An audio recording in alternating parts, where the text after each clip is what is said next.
नमस्ते नमस्कार साथीहरु स्वागत छ हजुरलाई मेरो युट्युब च्यानल मेरा टिप्स एन्ड ट्रिक्समा फेरि पनि एउटा अर्को अपडेट र अर्को जानकारीको साथ उपस्थित भएको छु र आज यस भिडियोमा हामी कुरा गर्नेछौँ CTEVT को प्री डिप्लोमा तथा TSLC लेभलको फाइनल एक्जाम फर्म 2077 को बारेमा। हजुरले हाम्रो च्यानललाई सब्स्क्राइब गर्नुभएको छैन भने च्यानललाई पक्कै पनि सब्स्क्राइब गर्नुहोला। हामी यस्तै अपडेट्सहरु लिएर आइरहेका हुन्छौँ र अब लगाऊ हाम्रो आजको यो अपडेटतर्फ। CTEVT Pre-Diploma और TSLC level final exam form submission notice 2077 CTEVT को अत्यन्त जरुरी सूचना प्रकाशन भएको छ हजुरको परीक्षा नियन्त्रण कार्यालय CTEVT बाट। र CTEVT को यो फाइनल एक्जाम फर्म 2077 को सबमिसन को लागि चाहिँ यो नोटिस पब्लिश गरिएको छ। यसमा चाहिँ हजुरको कुन प्रोग्रामको लागि यो नोटिस रहेको छ त्यो चाहिँ म हजुरलाई जानकारी गराइदिन चाहन्छु। सबभन्दा पहिले यसमा शैक्षिक सत्र 2076-77 मा रेजिस्ट्रेसन भई प्री डिप्लोमा भन्नाले अहिलेको प्राविधिक SLC तहका कार्यक्रम अन्तर्गत प्रशिक्षण पूरा गरेका भन्नाले कोर्स पूरा गरेका 12+6 महिने त्यसैगरी 15+3 महिने भन्नाले जम्मा 18 महिना अवधिका सम्पूर्ण नियमित समूहहरू तथा शैक्षिक सत्र 2075-76 मा रेजिस्ट्रेसन भएका 24 महिने औद्योगिक प्रशिक्षार्थी तालिमहरू 12+6 मन्थ्स प्रोग्राममा livestock production, animal health, veterinary science, agriculture, plant science, civil engineering, computer engineering, electrical engineering, mechanical engineering, electronics engineering, refrigeration and AC engineering, water supply and sanitary engineering, medical lab technology, culinary arts, hotel management, computer application and secretarial management, social mobilization and entrepreneurship development। त्यसैगरी 15+3 months प्रोग्राममा ANM भन्नाले auxiliary nurse midwifery, CMA community medical assistant, Ayurveda, automobile engineering and survey engineering, त्यसैगरी 24 months apprenticeship प्रोग्रामतर्फ electrical engineering and mechanical engineering.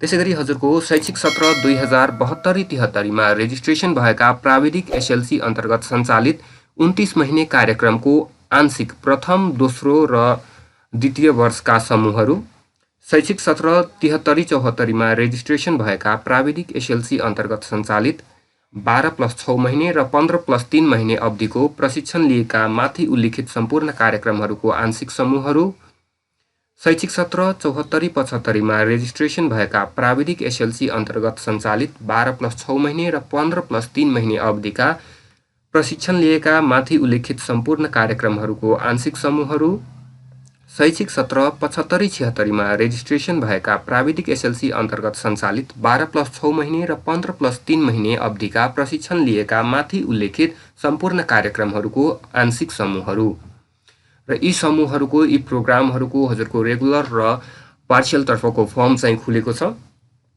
यसको फर्मको बारेमा जानकारी भन्नाले फर्मको चार्जको बारेमा कुरा गर्दाखेरि चाहिँ हजुरको प्राइभेट इन्स्टिट्युटहरुमा चाहिँ हजुरको यसको फर्मको रेगुलर तर्फको चार्ज 2000 रहेको छ, जसमा चाहिँ हजुरको 1700 एक्जाम फी रहेको छ भने 300 चाहिँ उता OJT को फी रहेको छ।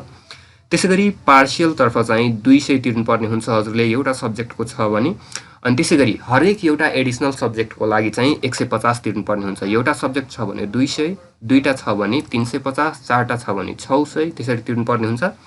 त्यसैगरी CTEVT को आंगिक तथा साझेदारी टेक्स शिक्षण संस्थाहरुमा चाहिँ हजुरको रेगुलर तर्फले चाहिँ 500 रुपैयाँ फी तिर्नुपर्ने हुन्छ एक्जाम फर्मको भने, पार्शियल तर्फको लागि चाहिँ 200 रुपैयाँ एक सब्जेक्टको, त्यसैगरी हरेक एडिशनल सब्जेक्ट एउटा एडिशनल सब्जेक्टको 150।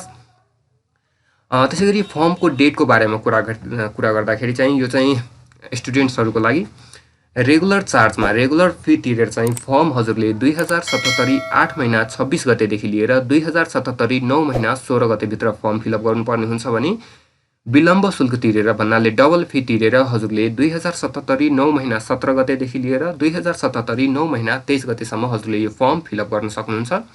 यो नोटिस चाहिँ अलिकति म हजुरलाई पढेर सुनाइदिन चाहन्छु। परीक्षा नियन्त्रण कार्यालय, प्राविधिक शिक्षा तथा व्यावसायिक तालिम परिषद, सानोठिमी भक्तपुरको यो प्री डिप्लोमा साबिक प्राविधिक SLC तहको विभिन्न कार्यक्रमहरूमा वार्षिक अन्तिम परीक्षाको आवेदन फारम भर्ने बारे अत्यन्त जरुरी सूचना।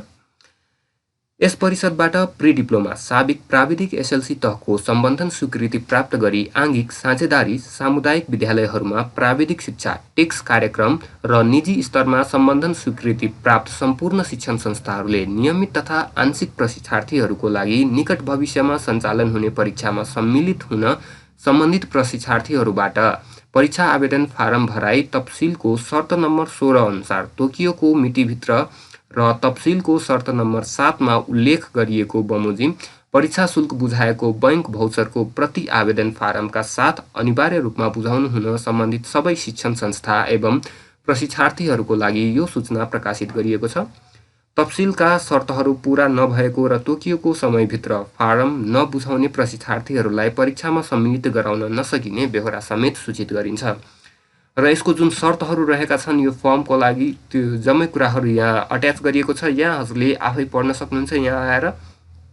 र स्टुडेन्टको लागि लगभग यसमा हजुरले केही पनि पर्दैन। हजुरको मेन कुरा स्टुडेन्टको लागि जे रहेको छ हजुरको त्यही मैले भनिदिइसकेको छु। र तर पनि हजुरले यो राम्ररी पढ्न चाहनुहुन्छ भने यहाँबाट हजुरले पढ्न सक्नुहुन्छ। यहाँ केही बुँदाहरू हुनसक्छ। त्यसैगरी हजुरको यहाँ केही एडिसनल नोट्स भनेर नोट भनेर जुन दिएको छ त्यो पनि यहाँ अट्याच गरिएको छ। यहाँबाट हजुरले हेर्न सक्नुहुन्छ। र यो जानकारीलाई अरू साथीहरूसँग पनि सेयर गर्नुहोला र हाम्रो च्यानललाई पनि सब्स्क्राइब गर्नुहोला। हस्त धन्यवाद। Bye bye.